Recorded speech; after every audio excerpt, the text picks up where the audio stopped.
Hey, Hey! yesterday I saw a party in the center of Seoul, Wow! but it was kind of strange. How so? Was it different from the usual German party? There was a party table in the middle of the road that everyone could see. The food displayed was colorful, beautiful, but no one was touching anything. They just kept on greeting each other. That doesn't sound like a party. Do you remember anything else? The host of the party was wearing gorgeous and extremely eye-catching, colorful clothes.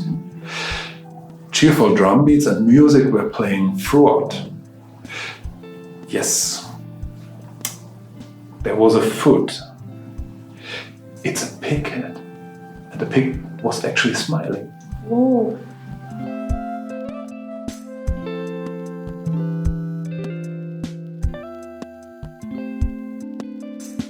Hello, I'm Professor Hee-jung Seo. I just arrived from Korea and I'm ready to answer all of your burning questions about everything Korean. In lectures 5 and 6 of Introduction to Korean Studies, I will introduce philosophical thought and spirituality in Korea. What are your impressions of the Korean people? And also, how can we go about understanding the spirituality of Koreans? Well, as history or civilization develops, the philosophical thoughts and spirituality or spiritual culture of that civilization become deeply ingrained as a part of it. Thoughts and spiritual ideas go through stages of development, and they are also expressed by objects such as works of art. These thoughts and spirituality also influence each individual person. After all, thoughts and beliefs are things that are housed in your mind. The best way to learn about the spiritual culture of a nation is to communicate directly with its people. One can also study and interpret the various records of their history. Of course, not everyone has the opportunity to communicate directly with Koreans at all times, or to understand the various historical records. However, the intellectual and spiritual world of a culture is revealed in the most mundane things and even in the products of pop culture. Although we must be careful not to take everything at face value, we can, for example, learn something about the thinking and attitudes of Korean people from Korean films and television series. If you watch TV dramas about Korean history, you'll find Confucian scholars sitting upright and reading books, regardless of whether they are at home or outside. With such an image, you might think, well, Koreans must be honest and hardworking. Or you might say, Koreans are excessively pedantic and rigid. The theme of some movies do indeed explore the strong religiosity of Koreans, while others critically examine the obsessions and negative effect that results from their stubborn beliefs. But where should we start if we want to understand a spiritual culture and religiosity of Koreans? First, let's take a step back.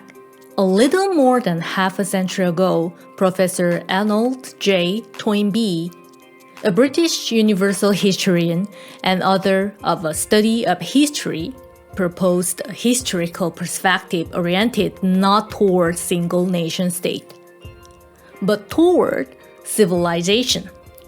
The concept of civilization that he is referring to here isn't a simple linear form, but a recurring lifestyle of genesis, growth, breakdown, and disintegration. A civilization, like a living body, has an organic structure that experiences emergence and disappearance in cycles. It's clear that Korea is a national concept, But given this perspective of civilization, it wouldn't be appropriate to classify Korean spiritual culture as a purely national concept. Based on this perspective, Toynbee broke away from these temporal concepts and divided the world history into 30 civilization circles.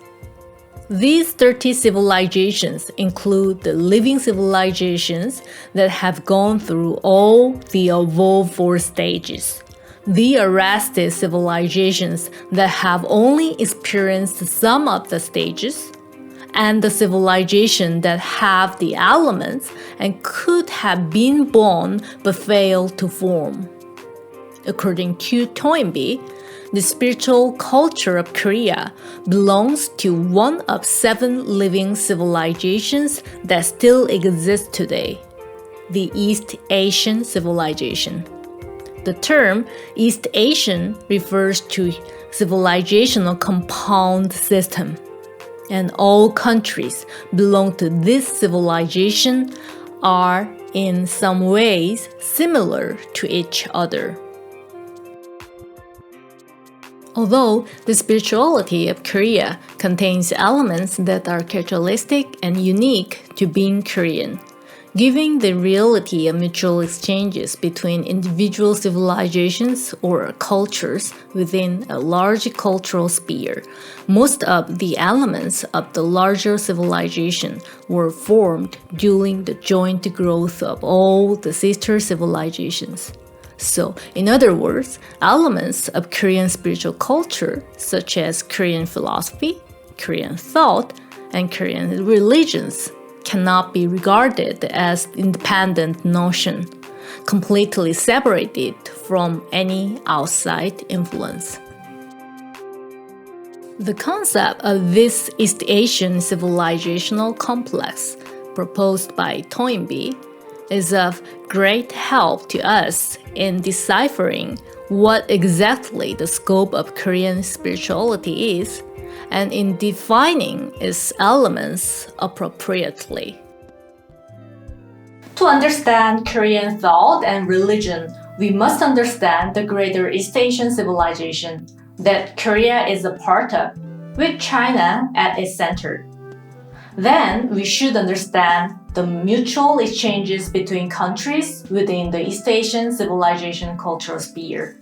To understand what makes Korean spirituality special or different, we must first explore the origins of Korean civilization. Let's consider the roots of the Korean spiritual culture.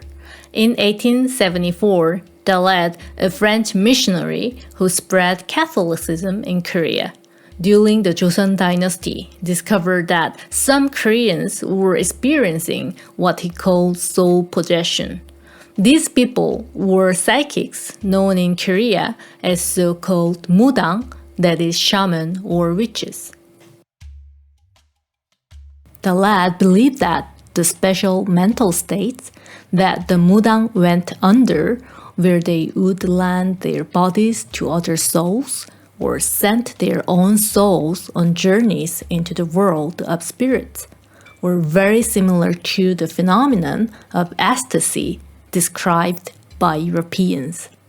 Therefore, based on the system of religious classification of the time, he categorized the Korean phenomenon of soul possession as shamanism. Mircea Eliade, an expert in religious studies, also used the term ecstasy to define shamanism. Some of you might be unfamiliar with the concept of ecstasy. This word is derived from ecstasis, an ancient Greek word. Ek means out, and histanai means to stand. Together, the word means a state that the soul is standing outside the body, or, to use today's terms, is a type of out-of-body experience. Ecstatic states are characterized by a reduced or absent perception of the environment with a simultaneously expanded inner consciousness, which in the context of religious experience may also be accompanied by visions and euphoria. In this state, the boundary between a subject and object in space disappears. But the brain is not yet in the unconscious state, so the person can still vaguely recognize oneself and others.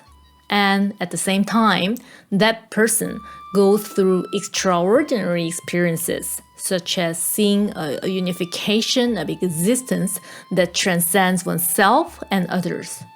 Such an experience triggers a sense of joy, or rather, ecstasy.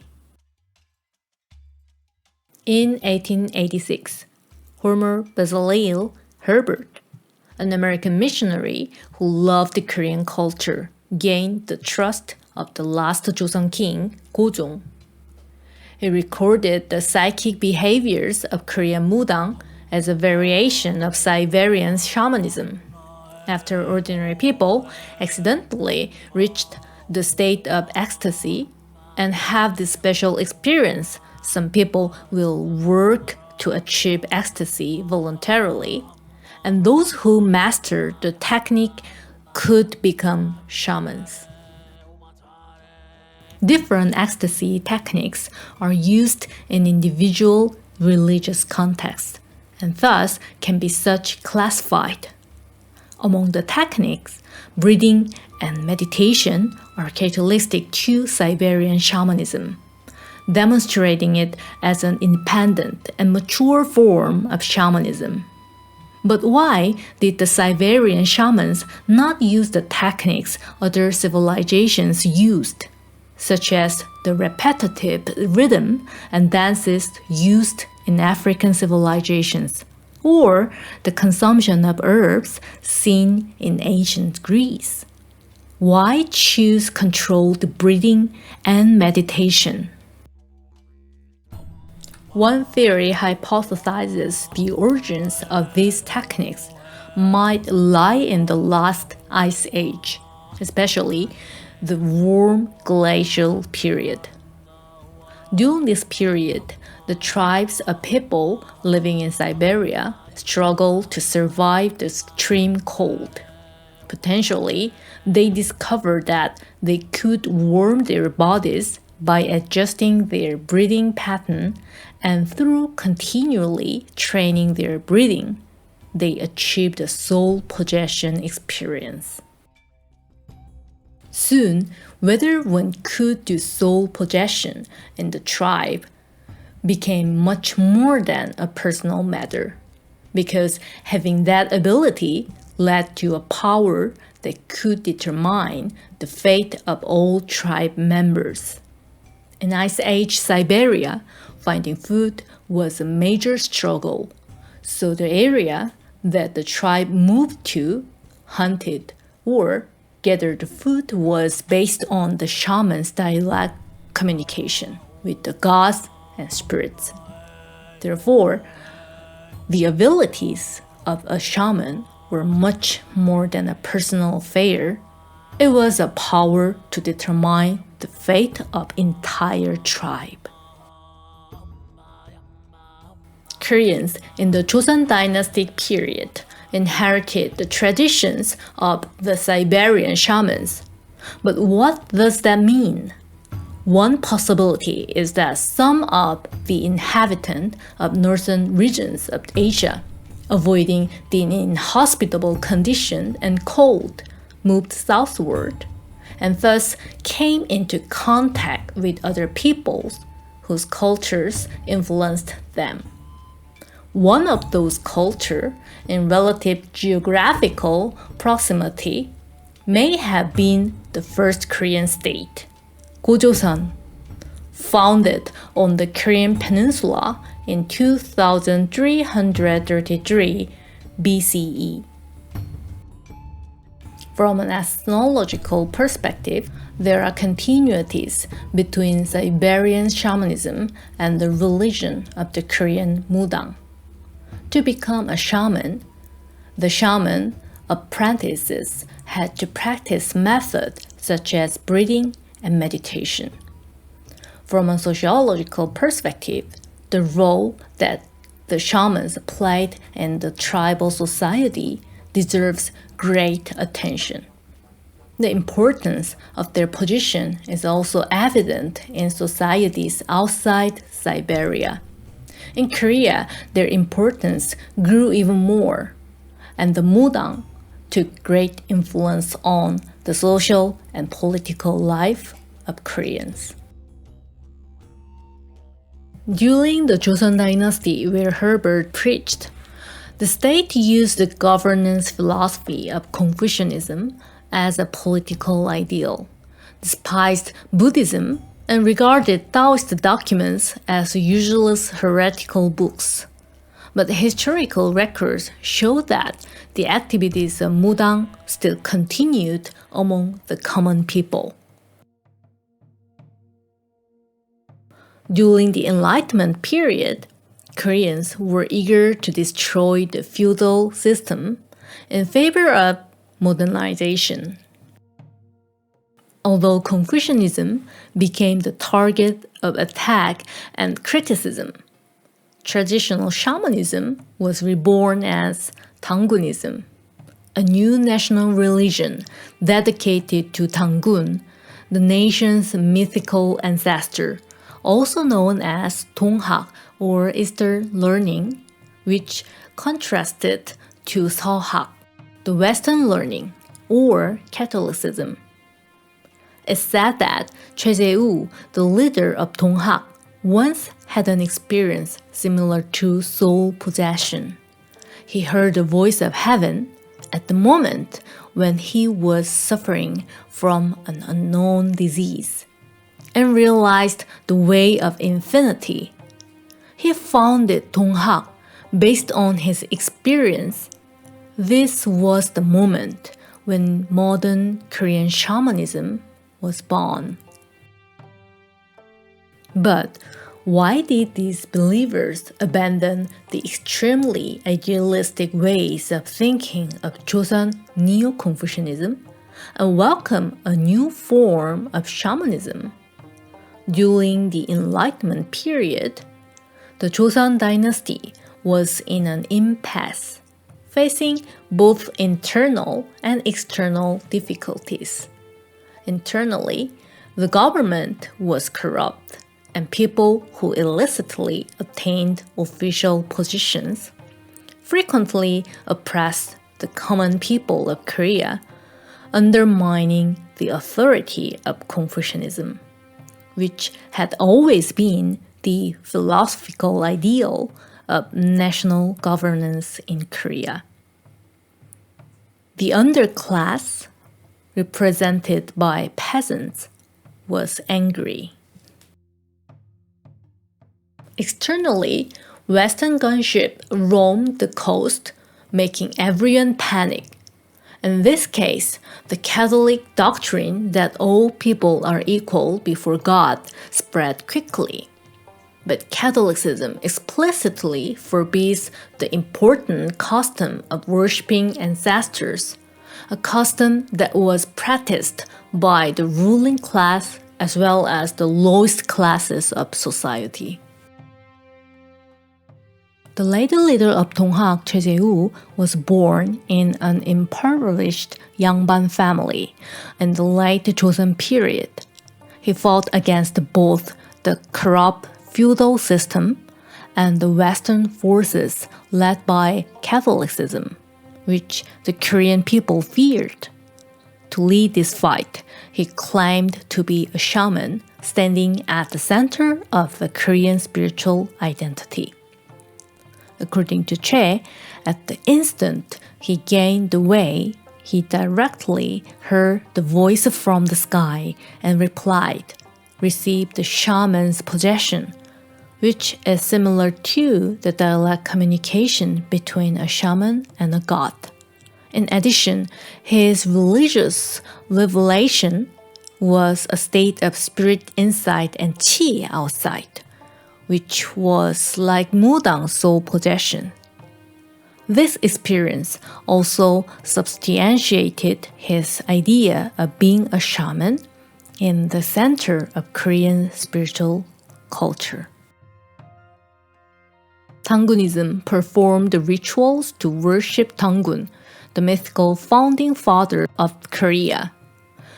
Dangunism attracted about 22,000 believers, formulated doctrines based on the Dangun myth, and gave this new religion a fully systemic form. Wait, does the name Dangun sound familiar? Yes, it is familiar. He has already appeared in the lecture on history. Dangun was the first national leader of Korea. Dangun is not only the original shaman worshipped by Dangunist devotees, but also the first political leader of Korea. So let's get to know a little bit more about him.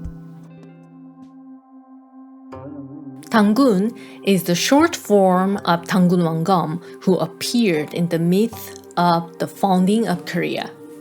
And the full title, Dangun, is the role of a shaman who undertakes sacrifices, and Wangam refers to political status of the tribal leader or monarch.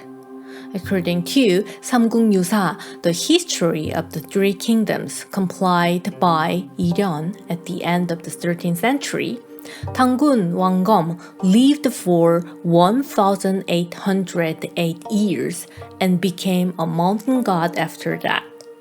One would think that a person lived to about 100 years old at most. So the legend isn't very convincing, isn't it?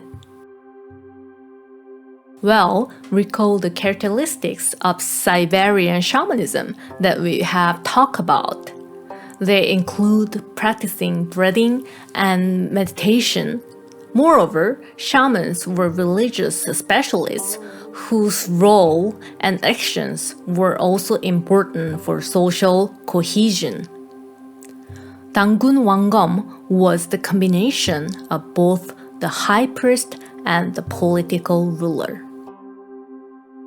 The combination provided that society had the unity of the political and religious powers. His life lasted for 1,908 years. The explanation is that Dangun wasn't one person, but rather the title of the highest leader who held both the political and religious powers of the ancient Korean society. The title was occupied by many, and it was sustained for 1,908 years. So let's now reconsider the Dangun myth again. The characters include Dangun, who founded the country, Hwanung, Dangun's father, Hwanin, the god of heaven, who sent his son Hwanung to the world in order to save the world. From the perspective of spiritual culture, this was a phenomenon where different Korean shamans whose tribes who worshipped the sky gods, mountain gods, and immortal gods, respectively, unified their people into a single nation. The most common explanations for this is that tigers and bears refer to tribes that worship different animal totems. The birth of Dangun represents the union between the two tribes. After Gojoseon, the Jumong myth in Goguryeo and the Pakyeokgose myth in Silla were both based on that of Dangun. We have found several features shared by these nation-building myths. One is that all stories record the three generations, namely the grandfather who is the god of heaven, the father who lives in the mortal world, and the son who establishes a new nation. In addition, the founder of the country is born after the marriage of a god and a mortal woman. symbolizing the passing of heavenly blood to the human world. In this society, politics and religions were united, and their powers were held by the same person, Tangun. After Gojoseon dynasty, different versions of the myth had different names for Tangun, such as Yeonggo, Dongmeng, and Mucheon. But these characters always had similar characters and roles in a common story. During the Silla period, Confucianism, the philosophy that attaches importance to the present secular world, became widespread. Therefore, the tradition of unifying political and religious powers wasn't accepted. Tangun-like roles no longer existed visibly in Korean society. But this disappearance was only superficial. In reality, the shamans had transformed themselves into other social organizations within Korean society and government, and had been exerting political influence from these organizations. Some of you may be curious, how could a shaman who was not longer a monarch have political influence? The Buddhist state of Goryeo set up the Pyeolre Giun Dogam, and the Confucian government of Joseon established the Seongsucheong and Hwarinseong, the office for the saving of people, both being managed by shamans. Shamans became senior officials who worked for the country and the court, in a place known as Gukmudang, the national shamanic temple. According to historical records, such as history of Goryeo and veritable records of Sejong, the Gukmudang most importantly assumed the responsibility of praying for the health of the royal family. In addition, they also would perform private healing rituals for sick royal members and make sacrifices for rain or do other forms of deviation at the national events, thereby formally participating in national political affairs. Of course, in the long river of history, the status of the Gukmudang wasn't always stable. After the Joseon dynasty was established, the Confucian state set the highly rationalized philosophical system of Neo-Confucianism as its political ideal. The Gukmudang that served spirits and gods naturally became the target of the policy of witchcraft expulsion.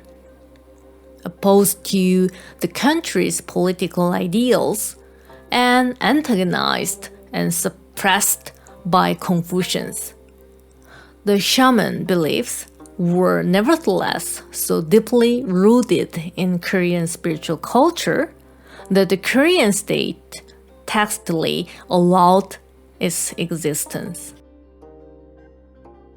In other words, the belief was transformed into an indigenous religion and continued to thrive among the common people.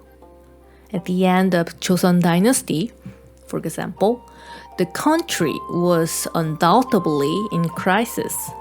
In the court, the Mudang activities re-emerged to address the crisis, demonstrating the strong and persistent vitality of shamanism as a spiritual culture in Korea. The Japanese colonial occupation kept Korea in constant turmoil due to military aggression and suppression. During the period, Dangunism emerged and developed, reviving the spiritual culture of Koreans. Dangunism regards Hwanin in the myth of Dangun as the creator god, Hwangung as a teacher god, and Dangun as the ruler god. Its doctrine is the indigenous belief that the three gods unified to become one entirety.